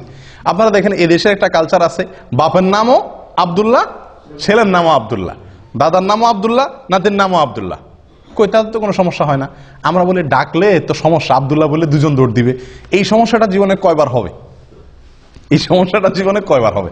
এগুলা সঠিক না। আসলে আমরা আনকমন নাম খুঁজতে গিয়ে এমন এক আনকমন নামের পিছনে পড়ে যাই যেটা আমাদেরকে সুন্দর নাম থেকে দূরে সরাই দেয়। এই জন্য আপনি আজকে আব্দুল্লাহ, আব্দুর রহমান বা এই সমস্ত সুন্দর সুন্দর ভালো ভালো নাম খুব বেশি এটা রাখার কালচার আস্তে আস্তে উঠে যাচ্ছে। মানুষ লালটু, বল্টু, টল্টু এই সমস্ত নাম রাখে। আল্লাহ হেফাজত করেন। সুন্দর একটা নাম রাখা, এটা সন্তান, নবজাতক সন্তান ভূমিষ্ঠ হওয়ার পরে বাবা মায়ের বা অভিভাবকদের করণীয়র ভিতরে অন্যতম প্রধান একটি করণীয়। মনে থাকবে তো ইনশাআল্লাহ। আমাদের দেশের নামের ভিতরে আরো অনেকগুলো সমস্যা আছে। তার ভিতরে একটা হলো যে একজনের 3টা-4টা করে নাম থাকে। একজনের কয়টা করে নাম থাকে? 3টা-4টা করে নাম থাকে। এবং সবগুলো আলাদা আলাদা নাম। সব নামগুলো কি? আলাদা আলাদা নাম। আমি কি বুঝাতে পারছি? যেমন ওমর ফারুক। আচ্ছা, এটা আরেক সমস্যা, সেখানে আমি আসতেছি। তার আগে একটু বলে নেই যে একজনের 3-4টা নাম লাগে। যেমন মোহাম্মদ আলী, মোহাম্মদ আলী, 2টা নাম কিন্তু এখানে। একটা নবীর নাম, নবী সাল্লাল্লাহু আলাইহি সাল্লামের নাম, আর একটা হলো নবী সাল্লাল্লাহু আলাইহি সাল্লামের চাচাতো ভাইয়ের নাম, জামাইয়ের নাম, ঠিক কি না? 2 জনের নাম একজনে দখল করছে, ঠিক কি না? এভাবে আমাদের দেশে যত নাম পাবেন বেশিরভাগ নামগুলো একজনের 3-4টা নাম।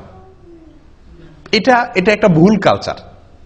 এটাতে কোনো মানে কোরআন হাদিস অশুদ্ধ হয়ে যাবে, আলোকে অশুদ্ধ হয়ে যাবে, বা এটা কারণে আপনার কোনো গুনাহ হয়ে যাবে এরকম না, কিন্তু এটা মানে সঠিক না। নাম থাকবে কি একটা, নাম থাকবে একটা, সেটা যেটাই হোক। হ্যাঁ, তার সাথে বাবার নাম যুক্ত হতে পারে, তাহলে 2টা হলেও সমস্যা নেই। দাদার নাম যুক্ত হয়ে 3টা হলেও কি নাই, দোষের কিছু নেই। কিন্তু আপনার একারই নাম কি 3টা। এখন তার নাম হলো মোহাম্মদ আলী, তার বাবার নাম হলো আব্দুল গফুর, তাহলে মোহাম্মদ আলী, আব্দুল গফুর, দাদার নাম আরেকটা লোগান, তাহলে 4টা-5টা নাম হয়ে গেল। 3 জনের মিলায় 4-5টা নাম।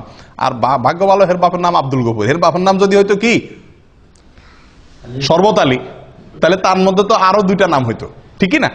তো এগুলো মানে এক ধরনের ভুল। নাম যে কোনো একটা নাম রাখা উচিত। এক্ষেত্রে একটা কালচার আমাদের সমাজে যেভাবেই হোক ঢুকে গেছে শিয়াদের প্রভাবের কারণে। এককালে হয়তো আমাদের দেশের নামগুলো রাখার ক্ষেত্রে শিয়াদের একটা ভূমিকা ছিল, তাদের কাছ থেকে হয়তো দিন শিখছে, আফগান থেকে বা মোগল আমলে শিয়াদের একটা প্রভাব ছিল। আমাদের দেশে বেশিরভাগ নামের সঙ্গে আপনার নামের শেষে আপনারা দেখবেন হয় আলী, নয় হাসান, নয় হোসেন। খেয়াল করছেন আপনারা?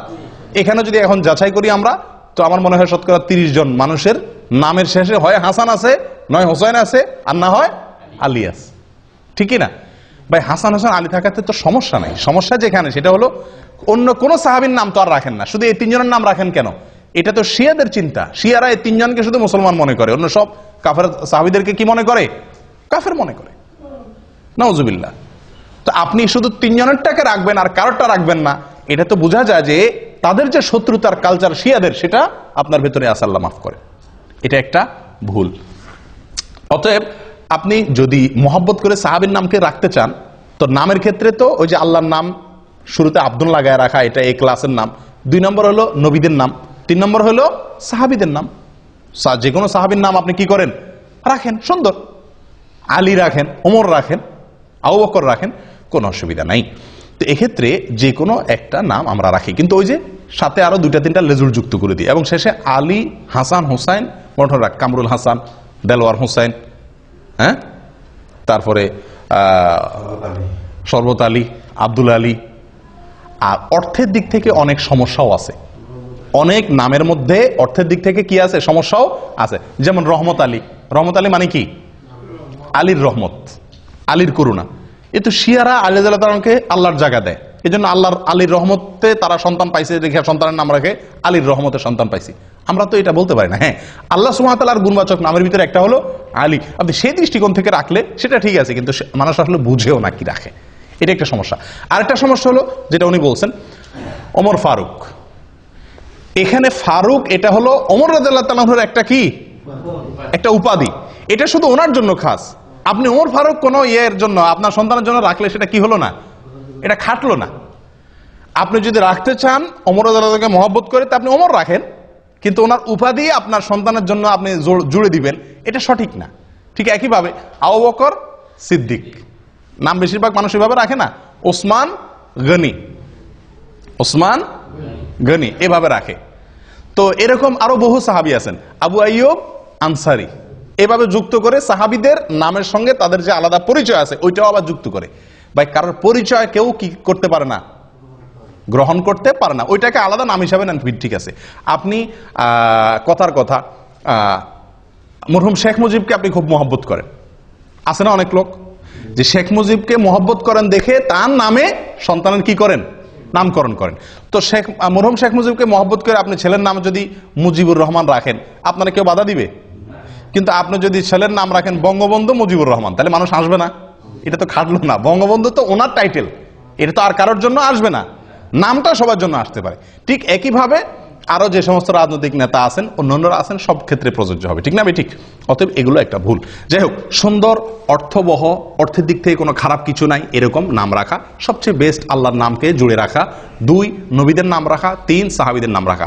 আফসোসের বিষয়, এই 3 শ্রেণীর কোনোটার ব্যাপারে আগ্রহ নাই। আমাদের কাছে যত মানুষ নাম চাইতে আসে, বেশিরভাগ মানুষ বলে আনকমন নাম দেন, 2 অক্ষরের নাম দেন। ওই যে টালটু বল্টু যেগুলো শুনে নাই কোনোদিন, এরকম নাম চায়, যে নাম কোথাও নাই আশপাশে, এরকম নাম চায়। একটা লোক বড় না, সবচেয়ে সুন্দর অর্থবহ নাম দেন আমাকে। আল্লাহ তাআলা আমাদেরকে তৌফিক দান করেন আমলের। সময়ত ভাইরা, নামের আমল চলে গেল 7 নম্বর। 8 নম্বর আমল আকিকা করা। কি করা? আকিকা করা। শিশুর জন্মের পরে আকিকা, এটি গুরুত্বপূর্ণ একটি আমল। আকিকা সর্বোচ্চ সুন্নত, এর উপরে না। ফরজ ওয়াজিব অবশ্যই না। এটার সর্বোচ্চ গুরুত্ব হলো কি পর্যন্ত? সুন্নত পর্যন্ত। অনেকে মুবাহ বলছেন, অর্থাৎ জায়েজ। যাই হোক, আকিকা শব্দের অর্থ হলো কাটা। আক্কা ইয়াউক্ক শব্দের অর্থ কি? কাটা। তো আকিকারে কাটা কেন বলা হয়? কারণ ওই দিন ছাগল জবা হয়, কাটা হয়। অথবা কেউ কেউ বলছেন যে ওই দিন বাচ্চার চুল কাটা হয়, সেজন্য ওই দিনের জবাইয়ের নামও হয়ে গেছে কি? কাটার জবাই, অর্থাৎ কাটার দিনের জবাই, নামই হয়ে গেছে আকিকা, মানে কাটা।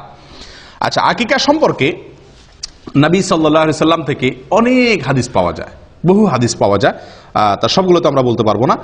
এর ভিতরে একটা হলো আব্দুল্লাহ ইবনে আব্বাস রাদিয়াল্লাহু তাআলা আনহু থেকে বর্ণিত, সুনানে নাসাইর ভিতরে আসছে। তিনি বলেন, নবী সাল্লাল্লাহু আলাইহি সাল্লাম তার নাতি হাসান এবং হোসেন রাদিয়াল্লাহু তাআলা আনহুমার জন্মের পরে তিনি 2টি করে মেষ জবাই করেছিলেন। কে? নবী সাল্লাল্লাহু আলাইহি সাল্লাম। এবং তিনি নির্দেশ করেছেন, ইবনে মাজাহ এক হাদিসে আসছে, আয়েশা রাদিয়াল্লাহু তাআলা বলেন, আমারানা রাসূলুল্লাহ সাল্লাল্লাহু আলাইহি সাল্লাম, আমাদেরকে নবী সাল্লাল্লাহু আলাইহি সাল্লাম নির্দেশ করেছেন, আন-নাউক আনিল গোলামে শাতাইনে, যে ছেলে হলে যেন 2টা ছাগল আমরা আকিকা হিসাবে জবাই করি, ও আনিল জারিয়াতে শাত, আর মেয়ে হলে একটা ছাগল যেন জবাই করি। তাহলে এই হাদিসগুলো দ্বারা বোঝা গেল যে আকিকা করা নবী সাল্লাল্লাহু আলাইহি সাল্লামের একটি আমল, সুন্নাত। তাহলে এটা আমরা করার চেষ্টা করব ইনশাআল্লাহ বিইذনিল্লাহ।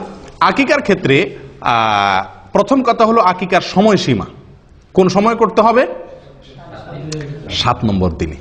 7 নম্বর দিন কোনটা? অনেকে ভুল বুঝেন।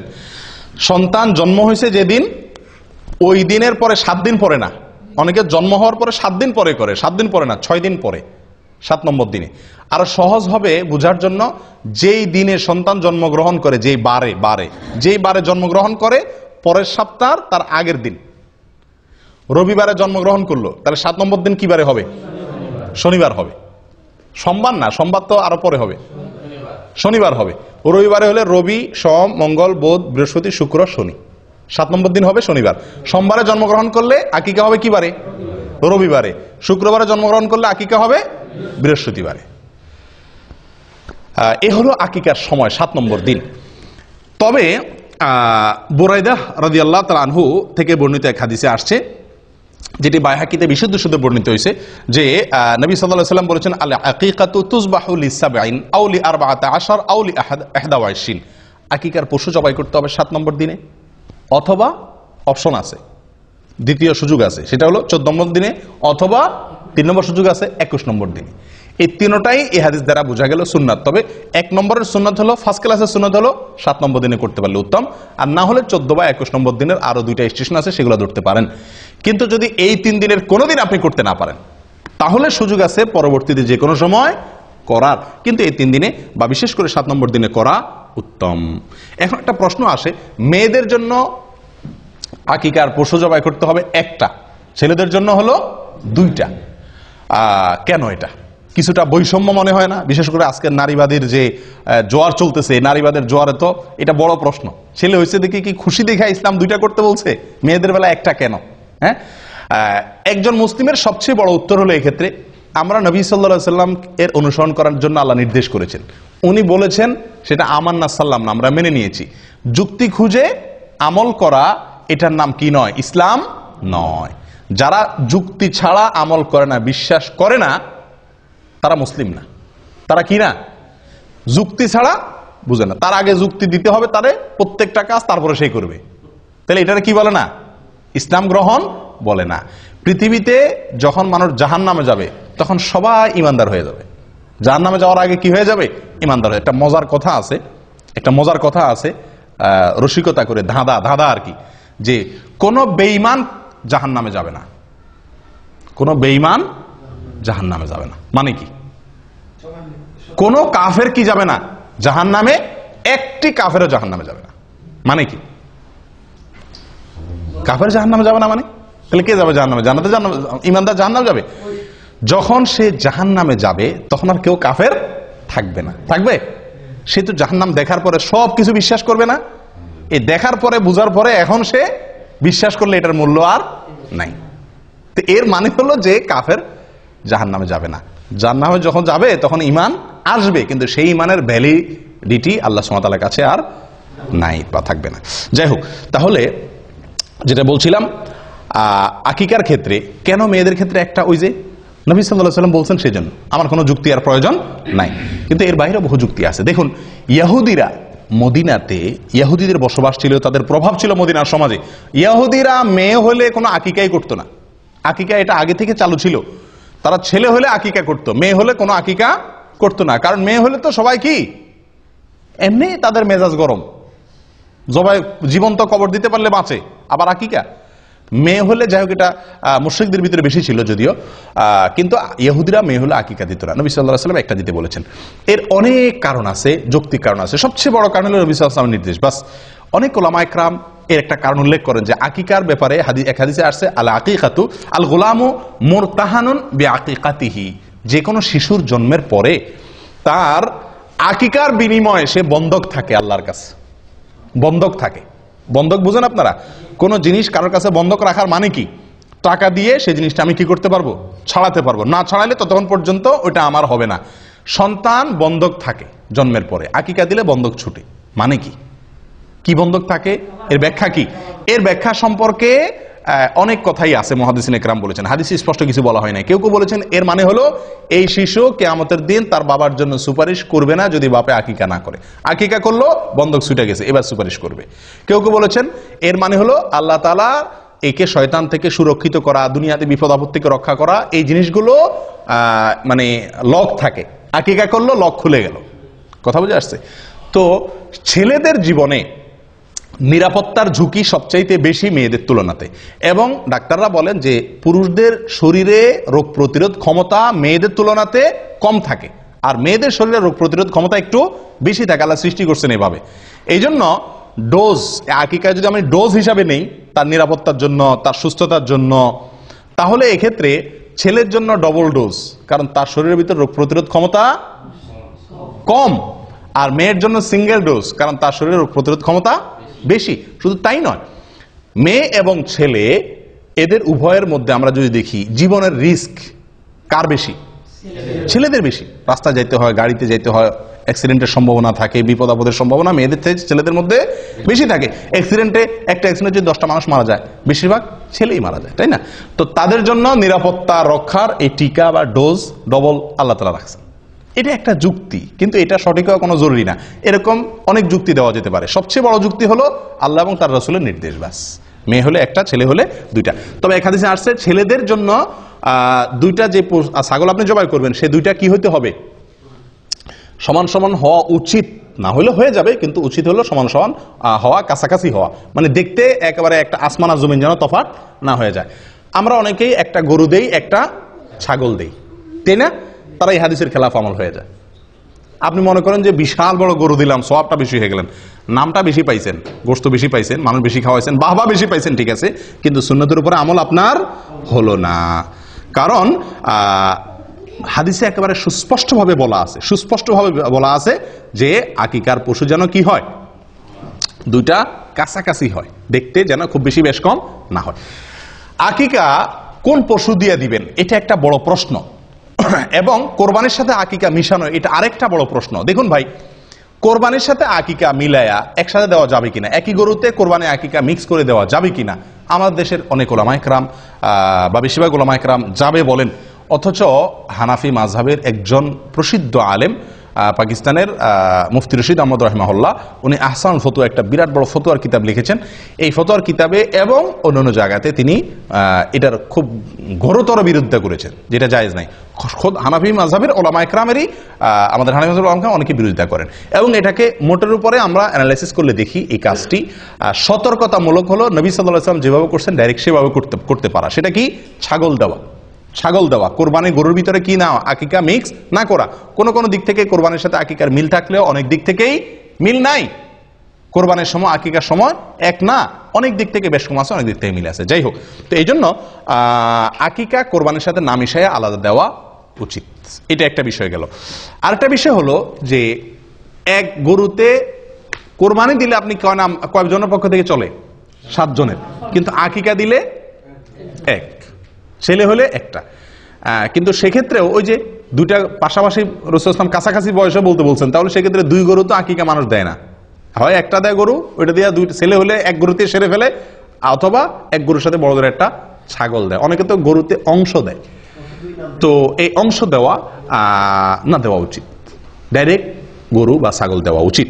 দেখুন ভাই, আকিকার 3টা শ্রেণী আমি বলি। এক হলো আপনি গরুতে 2 নাম দিলেন, এটা হাদিসের থেকে অনেক দূরে হয়ে যায়। এটা সম্পূর্ণ যুক্তি নির্ভর হয়, দলিলের সরাসরি দলিলের সাথে মিলে না। নাম্বার 2, 2টা ছাগল দেওয়া বা 2টা ভেড়া দেওয়া সরাসরি, এটা নবী সাল্লাল্লাহু আলাইহি ওয়াসাল্লাম আমার সাথে মিলে, এটা হলো এই ক্লাসের। আরেকটা হলো যে একটা গরু দিলেন, একটা ছাগল দিলেন, এটা কোন রকমের চলে, বুঝে আসছে কথা? কিন্তু সবচেয়ে উত্তম হলো 2টা ছাগল দেওয়া। আকিকা যদি কেউ দিতে না পারে, সমস্যা আছে? কোনো বিশেষ কোনো অসুবিধা নাই, হারাম না, কারণ এটা ফরজও নয় ওয়াজিবও নয়। কিন্তু বিনা কারণে আকিকা কি করা উচিত না? ছাড়া উচিত না। আমাদের সমাজে অনেক লোক আকিকা দেয় না, অথবা বাপ হইছেন, ছেলের বাপ হইছেন, একটা ছাগল বলে যে একটা ছাগলের টাকা আছে আমার কাছে, সমস্যা আছে? সমস্যা নাই, আপনার যদি সামর্থ্য না থাকলে একটা দিবেন। কিন্তু আমাদের দেশে মানুষের জন্য আমি বলি যে একটা দিলে চলবে না ছেলের বাপ হইলে। কেন? কারণ ছেলের বাপে যদি বলে যে আমার সামর্থ্য নাই, আমার তার সাথে কথা আছে। কেমনে সামর্থ্য নাই আপনার? আপনার সামর্থ্য নাই কেমনে আমার বুঝাই দেন। একজন বাপ সন্তান জন্মের পরে কমের পক্ষে 10 কেজি মিষ্টি কিনা লাগে আমাদের দেশে, লাগে কি লাগে না? হাসপাতালের ডাক্তার, আয়া, দারোয়ান, বাড়ি, শ্বশুর বাড়ি, বন্ধু বান্ধব, আশপাশের প্রতিবেশী দিতে দিতে মিনিমাম 10 কেজি লাগে, আপনার মিষ্টি লাগে। ঢাকা শহরে যদি আপনি মিষ্টি কিনতে যান 400 টাকা মিষ্টির কেজি। 10 কেজি মিষ্টির দাম কত হয়? 4000 টাকা। 4000 টাকা মোটামুটি একটা ছাগল পাওয়া যাবে কি যাবে না? তো আপনি যদি বলেন যে একটা ছাগলের টাকা আছে আমার কাছে, আমি বলবো আরেকটা ছাগলের টাকা আমি বাইর করে দিচ্ছি। আপনার মিষ্টি খাওয়াইতে বলছে কি? এটা আরেক ভুল। সন্তান জন্মগ্রহণ করার পরে আমরাও ভুল করি, যারা খাওয়াইয়া পাঠি তারাও ভুল করি, আর যে খাওয়ায় সেও ভুল করে। আমরা সন্তান হইলে বা কিছু হইলে বলি কি ভাই, মিষ্টি খাওয়ান। আশ্চর্য, শরীয়ত আপনারা বলছে গোশত খাওয়ার অধিকার দিচ্ছে, আপনি গোশত না চাইবেন, আপনি চাইবেন লাহাম, আপনি চান মিষ্টি। এটা বোকামি না? আর যে খাওয়ায় সেও ভুল করে, কারণ সে মিষ্টি খাওয়ালে তো আর আকিকা মাফ নাই। এদিকে মিষ্টি কিনে আবার এদিকে আকিকা কিনে, ডবল খরচ না? আপনার কাছে কেউ মিষ্টি চাইলে আপনি তারা হাইকোর্ট দেখাই দেন, বলে দেন যে আকিকার দিন আইসেন। আকিকার দাওয়াতে মানুষ ভয়ে সাধারণত আসতে চায় না, অতএব আপনার মিষ্টির টাকা বেঁচে যাবে। তো যাই হোক, এই মিষ্টি কিনতে গিয়া সুন্নতের উপর আমল করা অনেক সময় কঠিন হয়ে যায়, এটা ঠিক না, এটা একটা ভুল প্রবণতা। আল্লাহ আমাদেরকে সঠিকটা করার তৌফিক দান করেন। প্রিয় ভাইরা, আকিকার পশু আপনি যখন জবাই করবেন, আকিকার পশু জবাই করবেন, তখন কি দোয়া পড়বেন? বিসমিল্লাহি আল্লাহু আকবার, বিসমিল্লাহি আল্লাহু আকবার, আল্লাহুম্মা লাক ওয়া ইলাইক, আল্লাহুম্মা লাক ওয়া ইলাইক, হাযিহি আকিকাতু, এরপরে বাচ্চার নাম বলবেন। হাজি আকিকাতো ফুলান ইবনে ফুলান, হাজি আকিকাতো আব্দুল্লাহ ইবনে অমুক, হাজি আকিকাতো অমুক ইবনে অমুক। বাংলাও বলতে পারেন বিসমিল্লাহ আল্লাহু আকবার, আল্লাহ এটা আপনার উদ্দেশ্যে করছি, আপনার জন্য, এবং আপনার দিকে এটা প্রত্যাবর্তিত, এই পশু যেটা জবাই করতেছি, এবং এই পশুটা আমার অমুক ছেলের অমুকের ছেলে অমুকের পক্ষ থেকে এটা কি দিলাম, আকিকা করলাম। দোয়া না পড়লেও আকিকা হয়ে যাবে, কিন্তু পড়া সুন্নাত। এটা নবী সাল্লাল্লাহু আলাইহি ওয়াসাল্লামের আমল, যেহেতু বাইহাকিতে বর্ণিত হয়েছে, অতএব এটা আমল করা ভালো। আকিকার গোশত বাপ মা খাইতে পারবে কি পারবে না? পারবে। আমাদের দেশে অনেক বাপ মা খায় না, আকিকার গোশত বাপ মা খাইতে পারবে না। বাপ মা তো আরো বেশি করে খাবে, এত কষ্ট করে সন্তান জন্ম দিছে, তোমরা সবাই মিলে খাইবা, বেচারা কষ্ট না করে তোমরা খাইবা, বেচারা এত কষ্ট করে সন্তান জন্ম দিছে, তো আরো বেশি খাবে, ঠিক না? অনেকে খায় না, এটা ভুল প্রবণতা। অনেকের মধ্যে একটা প্রবণতা আছে, খুব বাজে প্রবণতা, এটা খুব কম জায়গায় আছে যদিও, জাহেলি যুগে ছিল, এত মারাত্মক না, জাহেলি যুগের চাইতে আরো বেশি জাহেলি যুগ। সেটা হলো যে আকিকার পশুর রক্ত কোন কোন এলাকাতে শিশুরে খাওয়ায়, বলে যে রোগ বালাই ভালো হবে। মূর্খতা কোথায় চলে গেছে? আল্লাহ সুবহানাহু ওয়া তাআলা কোরআনে স্পষ্ট বলেছেন, হুররিমাত আলাইকুমুল মাইতাতু ওয়াদ দামু, আল্লাহ তাআলা রক্তকে হারাম করেছেন। তাহলে সেখানে শিশুরে আপনি খাওয়াচ্ছেন, এবং রক্তের ভিতরে এই যে প্রবাহমান রক্ত, যেটা রক্ত থেকে বের হয়ে আসে, এটা মানুষের শরীরের জন্য বিষের মতো ক্ষতিকর, ভয়াবহ ক্ষতিকর জিনিস। কেন আল্লাহ তাআলা জবাই করে রক্ত বের করে দিয়ে বলছেন? ডাক্তাররা বলেন, চিকিৎসা বিজ্ঞানীরা বলেন, কারণ কোনো পশু যদি জবাই করা ছাড়া এমনি মাইরা খান আপনি, এই রক্ত এগুলা তো বের হলো না। এই গোশত স্বাস্থ্যের জন্য ভয়াবহ রকমের ক্ষতি করে। এই জন্য তো জবাই নির্দেশ করছে শরীয়ত, যাতে রক্তগুলো বের হয়ে যায়। আর সে রক্ত নিয়ে কারা খাওয়াচ্ছে? শিশুরে খাওয়াচ্ছে। আমি কোরবানির সময় বহু দেখছি যে কোরবানি জবাই করার সময় ওই কাপ নিয়ে এসে ধরে রাখে, রক্ত ধরে নেয়, এবার শিশুরে খাওয়ায়। এই মূর্খতা আমি নিজের চোখে দেখেছি বহুত। আল্লাহ তাআলা আমাদেরকে হেদায়েত দান করেন। জবাই 7 নম্বর দিনে করা সুন্নাত। অনুষ্ঠান বা গোশত খাওয়া আপনি অন্য কোনো দিন করতে পারেন। দেখা যাচ্ছে যে শুক্রবার ছাড়া অনুষ্ঠান করা হয় না, তো অনুষ্ঠানটা আপনি অন্যদিন করেন, কিন্তু জবাইটা কোন দিন করতে হবে? 7 নম্বর দিনে করতে হবে। আকিকার এক জায়গাতে আপনি প্রবাসে আছেন, দেশে বাচ্চা হয়েছে, তো এখানে আপনি কি দিতে পারেন? আকিকা দিতে পারবেন। আবার বাচ্চা হাসপাতালে আছে, 7 নম্বর দিনে এসে গেছে, আকিকা আপনি বাসায় দিতে পারেন। বাচ্চা নানা বাড়ি আছে, আকিকা দাদার বাড়ি দিতে পারেন, কোনো অসুবিধা নাই। বাচ্চা কোথাও আছে এটা দেখার দরকার নাই, যে কোনো জায়গায় দিলেই হলো। 2টা ছাগল দিবেন, ছেলে হয়েছে, দেশে একটা দিলেন, এখানে আরেকটা দিলেন, অসুবিধা নেই, চলবে। আমাদেরও খাওয়ার ব্যবস্থা রাখলেন, শুধু দেশে সব খাওয়াইলেন না। আকিকার অনুষ্ঠান শেষ, আকিকার ঘরে শেষ কথা, আকিকার অনুষ্ঠান। কি অনুষ্ঠান রে ভাই? আকিকার অনুষ্ঠান। আকিকার অনুষ্ঠান আমাদের দেশে এটা একটা জুলুমের অনুষ্ঠান হয়ে গেছে। আকিকার অনুষ্ঠান করাতে দোষের কিছু না, কিন্তু আকিকার অনুষ্ঠানে যে চাঁদাবাজি হয় এটা অত্যন্ত নিকৃষ্টতম একটা কাজ। আপনি বলবেন মানুষ খুশি হয়ে দেয়, আমি বলবো না। খুশি হয়ে 100 জন অতিথি থাকলে তার ভিতরে 20 জন হয়তো মন থেকে খুশি হয়ে দিচ্ছে, বা 30 জন দিচ্ছে, বা 50 জন দিচ্ছে। একটি লোকও যদি নাখোশ হয়ে আপনার সিস্টেমের কারণে দিতে বাধ্য হয়, লজ্জায় পড়ে দেয়, তাহলে আপনি তার গুনাহগার। এই উপহারটা আপনার জন্য হারাম হয়ে গেল। নবী সাল্লাল্লাহু আলাইহি ওয়াসাল্লাম বলেছেন, লা ইয়াহিল্লু মালু ইমরিইন মুসলিমিন ইল্লা বিতিবি নাফসিহি। কোন মুসলমানের মাল তার সন্তুষ্ট চিত্তে না হলে, মন থেকে সে খুশি হয়ে না দিলে, বাধ্য হয়ে দিলে, এটা জায়েজ নেই, হারাম। এটা হলো চাঁদা। এটা হলো কি? চাঁদা। আমি বলি মাস্তানরা যে চাঁদাবাজি করে আমাদের দেশে, মাস্তানরা যে চাঁদাবাজি করে ওইটা, আর এই বিয়ের উপহার আর আকিকার উপহার, এই 2 চাঁদা, এটারও আমি চাঁদাবাজি বলি। এই চাঁদা আর মাস্তানের চাঁদা, এই দুইটার ভিতরে পার্থক্য একটা, মূল জিনিস একই। পার্থক্য কি? পার্থক্য হলো মাস্তানে চাঁদাবাজি করার সময় কিছু খাওয়াইটা হয় না, ডাইরেক্ট চাঁদাটা নিয়ে নেয়। আর আকিকার অনুষ্ঠান, বিয়ের অনুষ্ঠানে এক থাল খাওয়াইয়া চাঁদাটা নেন। এই হলো 2 চাঁদার ভিতরে পার্থক্য।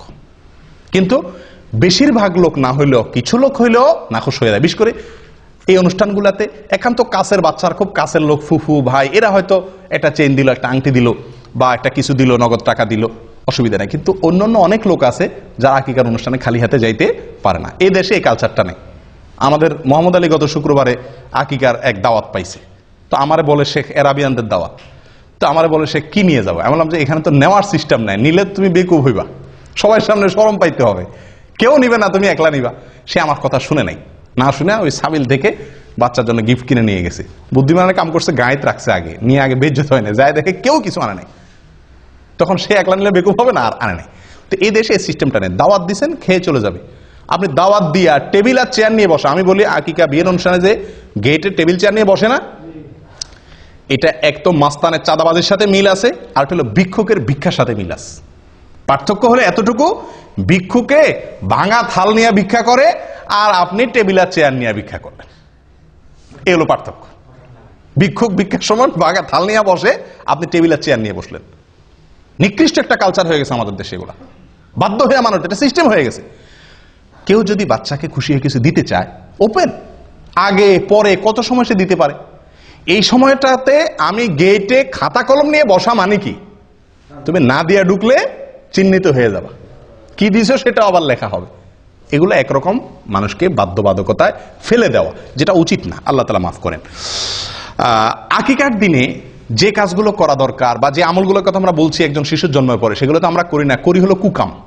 বিশেষ করে ঢাকা শহরে, এখন ঢাকা না সব জায়গাতেই, ম্যাক্সিমাম জায়গাতেই আকিকার যে অনুষ্ঠান করে, আল্লাহ মাফ করুক, রীতিমতো ক্যালকুলেশন করে তো হিসাব বাইর করে, কত খরচ হবে, কত লোক দাওয়াত দেবে, কি গিফট আসতে পারে, কত টাকা আমাদের প্রফিট থাকতে পারে, হিসাব নিকাশ হয়। এটা তো একটা আছেই। আরেকটা অনাচার যেটা বিয়ের ভিতরেও হয়, সেটা হলো ব্যান্ড পার্টি এনে, অথবা লম্বা লম্বা বড় বড় ওই যে আপনার সাউন্ড বক্স আনায়া ধুম ধাড়াক্কা গান চালায় দেয়। আপনারা লক্ষ্য করছেন এটা? কারোর বাচ্চারা আকিকা মানে সেখানে আশপাশে সবার ঘুম হারাম। এটা কি সুন্নতের উপর আমল হলো না তামাশা হলো?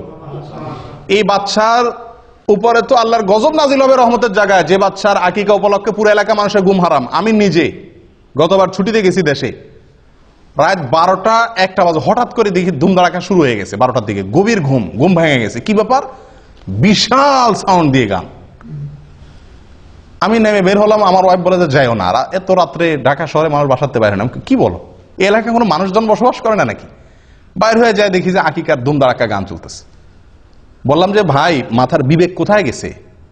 এই শিশুটার জন্ম হয়েছে, তার জন্য সবাই দোয়া করবে। এই যে আমার ঘুমটা ভাঙাই দিলেন, আমি কি দোয়া করবো না বদদোয়া করবো?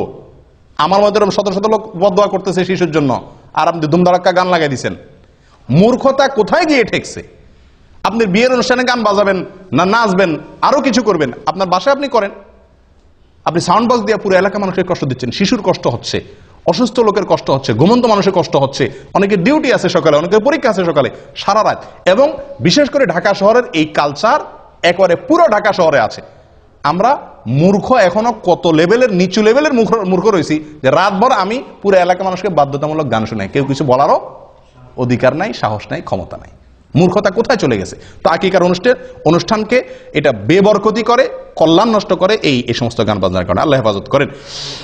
প্রিয় ভাইরা, 9 নম্বর আমল হলো বাচ্চার মাথার চুল কাটা, চাঁচা 7 নম্বর দিনে। এবং চুল চাঁচার পরে আরেকটা আমল আছে, যেটা হয়তো আপনারা অনেকে জীবনে প্রথম শুনছেন। সেটা হলো চুল চাঁচার পরে চুলের ওজন পরিমাণ রূপা আল্লাহর রাস্তায় দান করা। চুলের ওজন পরিমাণ রূপা আল্লাহর রাস্তায় দান করা। কয়জনে করছেন? হাত তোলেন। 2 জন করছেন, মাশাআল্লাহ। আর কেউ করেন নাই? আলহামদুলিল্লাহ। আমি 3 সন্তানের সময় করছি। 2 সন্তানের সময় তো দেশে থাকতে আপনার ওই পলিথিনে করে আমি নিয়ে গেছি স্বর্ণের দোকানে। স্বর্ণের দোকানে যায়, কারণ স্বর্ণের দোকান ছাড়া তো আর এত অল্প চুল মাপার মতো কি নাই, বাটখারা কারোর কাছে এত ছোট নাই।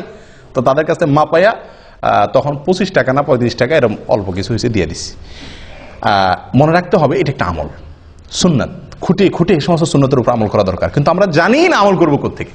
আপনি রূপা দেওয়া জরুরি না, রূপার সমান মূল্যে দান করে দিলেন, কিন্তু ওই চুলের উপরে আন্দাজ করে মাপতে না পারলে আন্দাজ করে অন্তত দিয়ে দিলেন, এটা করা উচিত। এবং এ সম্পর্কে মুসনাদ আহমদের ভিতরে বিশুদ্ধ সূত্রে বর্ণিত আছে হাদিস, এবং আরো অন্যান্য জায়গাতে মোটামুটি কম বেশ হাদিস আছে। তার ভিতরে একটা হলো আবু রাফি রাদিয়াল্লাহু তাআলা আনহু বলেন, যেটা মুসনাদ আহমদের ভিতরে আসছে, তিনি বলেন যে নবী সাল্লাল্লাহু আলাইহি সাল্লাম যখন হাসান জন্ম হয়েছিল, তখন এই শিশুর মা ফাতেমা রাদিয়াল্লাহু তাআলা আনহাকে বলেছেন, ইহলিকি রাসা, এ ফাতেমা, এই ছেলের চুল চাঁচো, ওয়া তাসাদ্দাকি বিওয়াজনি শারিহি ফিদ্দাতান আলাল মাসাকিন, মিসকিনদেরকে এই বাচ্চার চুলের ওজন পরিমাণ রূপা দিয়ে দিও। কে বলছেন? নবী সাল্লাল্লাহু আলাইহি সাল্লাম। কাকে বলছেন? ফাতেমা রাদিয়াল্লাহু তাআলা আনহাকে। অথচ এই আমলটা আমরা জানিই না। এটা করার চেষ্টা করবেন তো ইনশাআল্লাহ, আল্লাহ তাআলা তৌফিক দান করুন। 10 নম্বর আমল হলো, এটা আরো বিদায় হয়ে গেছে, এটা আমি নিজেও জানতাম না, এবং আমার 3 সন্তান কোনোটার সময় করি নাই। সেটা হলো যে সন্তান জন্মের পরে জাফরানের কালার দিয়ে টাকের মধ্যে একটু লাগাই দেওয়া, মাথা কালার করা হালকা একটু, আনন্দের অংশ হিসাবে। এগুলো কোনো জরুরি আমল না, কিন্তু হাদিসে বর্ণিত আছে। হাদিসটা শুনেন, আয়েশা রাদিয়াল্লাহু তাআলা বর্ণনা করছেন, এবং এটি সহিহ ইবনে হিব্বানের ভিতরে আছে, এটাও সহিহ সূত্রে বর্ণিত। তিনি বলেন, জাহেলি যুগের মানুষ, আইয়ামে জাহেলিয়ত যুগের মানুষ আকিকার পশুর রক্ত নিয়ে বাচ্চার মাথা চুল চাচার পরে ওটাতে কি করতো? মাখায় দিত। তো রক্ত নাপাক, হারাম জিনিস, এটা দিয়ে বাচ্চার শরীর মাখাবে, এটা তো ভালো জিনিস না। করো নবী সাল্লাল্লাহু আলাইহি ওয়াসাল্লাম তখন নির্দেশ করলেন সাহাবীদেরকে, ইজআলু মাকানাদ দামি খালুকান, তোমরা রক্ত না মাখায়া রং মাখাও। জাফরানের রং হলে সবচেয়ে উত্তম বা বেস্ট। এটা কোনো জরুরি কোনো আমল না, করতে পারলে করলেন, না করতে পারলে নাই। এবং একইভাবে সুনানে আবু দাউদের ভিতরেও এই বিষয়ে হাদিস বর্ণিত আছে, বুরায়দা রাদিয়াল্লাহু তাআলা আনহু থেকে একই জিনিস প্রমাণিত হয়। তাহলে 10 নম্বর আমল হলো মাথায় রং দেওয়া, এবং সেটা চুল চাঁচাটা ছেলে হোক মেয়ে হোক সবার জন্য 7 নম্বর দিনে হলে উত্তম এবং সুন্নাত। 11 নম্বর শেষ আমল, 13টা বলছিলাম না, 13টা না 11টা ভুল বলছি। 11 নম্বর শেষ আমল হলো খাতনা করা। কি করা ভাই? খাতনা মানে মুসলমানি করা। এবং এই মুসলমানিটা 7 নম্বর দিন করা উত্তম। কবে করা উত্তম? 7 নম্বর দিনে। চিন্তা করেন, এত ছোট বাচ্চারা কেমন মুসলমানি করাবে? ছোট থাকতেই মুসলমানি করাতে সুবিধা, ছোট থাকতেই মুসলমানি করতে সুবিধা। আমার ছোট ছেলেটাকে এখানে মুসলমান করছি 7 নম্বর দিনে। মুসলমানি করে ডাক্তার নার্স আইনে আমার কোলে দিল, 1 ফোঁটাও কাঁদে নেই বাচ্চা। পরে একটু হালকা করে কাঁদছে, এবং কয়েকদিন ভিতরে শুকায় গেছে, আমরা টেরই পাইনি। কিন্তু বড় ছেলেটাকে মুসলমানি করাইছি, বড় হওয়ার পরে ওইটা মুসলমানি করার সময় মনে হয় হাসপাতাল মনে হয় ভেঙে ফেলবি অবস্থা করে ফেলছে। আর গ্রাম দেশে যদি মুসলমানি করানো হয়, হায় রে হায়, ওরে দৌড়াইয়া দৌড়তে তো 3 জন লাগে। বেচারারে দৌড়াইয়া ধরে আনলেন, এরপরে হাত বাঁধরে, পাও বাঁধরে, একজনে পাও ধরো, একজনে হাত ধরো, একজনে চোখ বাঁধো, এরপরে ছেলের কান্দা, এরপরে ছেলের মার কান্দা, ছেলের বাপের কান্দা, পুরো এলাকা গরম হয়ে যায়, তাই না? কারণ ওই সময় আসলেও কষ্ট হয়। যত বড় হয় তত মুসলমানি করা কষ্ট হয়, যত ছোট থাকতে মুসলমানি করাবেন তত সহজ। 7 নম্বর দিনে করতে পারলে সবচেয়ে ভালো। হাসপাতালে নিয়ে যান, ডাক্তারদের বলেন করে দিবি, একেবারে টেরি পাবে না, সবচেয়ে সহজ। যাই হোক, এটা 7 নম্বর দিনে করতে হবে এমন কোনো জরুরি না, কিন্তু এটা খুব গুরুত্বপূর্ণ। এই যতগুলো আমল বললাম 11টা, এর ভিতরে সবচাইতে জরুরি আমল হলো এই শেষেরটা, খাতনা করা। এটাকে সুনানুল ফিতরা বলা হয়েছে। এমনকি এই খাতনা মেয়েদেরও করাইতে হয় যদি প্রয়োজন হয়। এই খাতনা হলো লজ্জাস্থানের সামনে যে অতিরিক্ত অংশ চামড়া দলা হয়ে থাকে, এর পেঁচে পেঁচে পেশাব থাকে, নাপাক থাকে, পরে এগুলো অ্যালার্জি হয়, স্বাস্থ্যের জন্য ক্ষতি হয়, নাপাকও থাকে, অনেক সমস্যা হয়, এটাকে কেটে ফেলে দিতে হয়। তো আমাদের দেশে সাধারণত মেয়েদের শারীরিক গঠন সেরকম না, যার কারণে আমাদের দেশে এটা প্রয়োজন হয় না, কিন্তু অনেক দেশে প্রয়োজন হয়। শারীরিক গঠনের কারণে খাতনা বাচ্চাদেরও, মেয়েদের ক্ষেত্রেও করতে হয়, কিন্তু ছেলে মেয়ে সকলের জন্য এটা বিধিবদ্ধ। তাহলে মোট 11টা আমল আমরা জানলাম। কার জন্য এগুলা? একটা শিশুর জন্মের পরে তার অভিভাবকদের বা আমাদের অন্যদের করণীয় 11টা আমল আমরা বলি তো বাই সিরিয়াল। 1, প্রথম আমল কি? সহবাসের সময় দোয়া করা, শয়তানের আশ্রয় চেয়ে নেওয়া। নাম্বার 2, ভূমিষ্ঠ হওয়ার পরে আল্লাহর আশ্রয় চাওয়া এবং বদনজর থেকে বাঁচার জন্য দোয়া করা। এটা কোনো নির্দিষ্ট সময় ঠিক করা নাই। 2, 3 নম্বর, সন্তান কোনো বাচ্চার জন্মগ্রহণের সংবাদ শোনার পরে ছেলে মেয়ে হয়েছে, কোনটা হয়েছে এটা না জিজ্ঞাসা করে আগে আলহামদুলিল্লাহ রাব্বুল আলামিন বলে আল্লাহ শুকরিয়া আদায় করা। 4 নম্বর আমল বলেন, আপনারা কি শুনছেন? আকিকা বহুত পরে, আজান দেওয়া, বাচ্চার কানে আজান দেওয়া 4 নম্বর। 5 নম্বর হলো তাহনিক করা, তাহনিক, খেজুরের রস তার মুখে দেওয়া 5 নম্বর। 6 নম্বর আমল বলেন।